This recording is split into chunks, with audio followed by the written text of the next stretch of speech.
तुम्हाला अंधाराची भीती वाटते का? किंवा असं वाटतंय का की तुमच्या मागे काहीतरी संकट लागलंय? घाबरू नका. आज आम्ही तुम्हाला घेऊन जाणार आहोत एका अशा चमत्कारिक खांबापाशी, जिथे गेल्यावर सर्व संकटे आणि नकारात्मकता आपला पिच्छा सोडतात. हे स्थान आहे मेतके आणि हे दैवत आहे संत बाळूमामा. बाळूमामांचा जन्म इसवी सन 1892 साली कर्नाटकातील अक्कोळ गावात एका साध्या धनगर कुटुंबात झाला. महाराष्ट्र आणि कर्नाटकच्या सीमेवर ज्यांच्या नावाचा जय जयकार होतो, ज्यांच्या चरणी लाखो भक्त नतमस्तक होतात, ते म्हणजे संत बाळूमामा. मेंढ्यांचा कळप घेऊन गावोगावी फिरणारे बाळूमामा हे केवळ एक संत नव्हते, तर ते गोरगरिबांचे आधार आणि श्रद्धेचे जिवंत प्रतीक होते.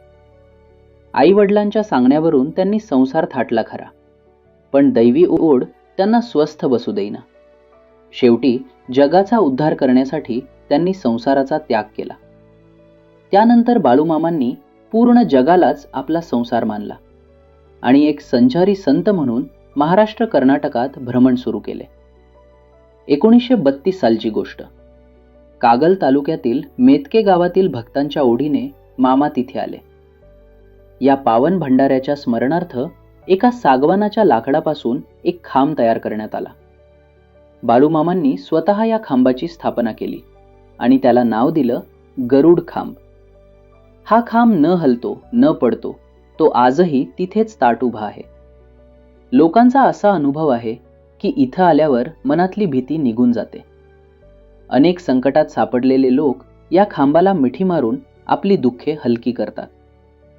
बाळूमामा म्हणाले होते, हा खांब असत्य, पाप आणि खोटेपणाला आळा घालणारा आहे. भक्तांचा ठाम विश्वास आहे की या खांबाच्या दर्शनाने भूतबाधा, नकारात्मकता आणि जीवनातील संकटे दूर होतात. बाळूमामांनी 4 सप्टेंबर 1966 रोजी आदमापूर येथे समाधी घेतली. आजही दर अमावस्येला आणि रविवारी हजारो भक्त मेतके आणि आदमापूर येथे श्रद्धेने दर्शन घेतात.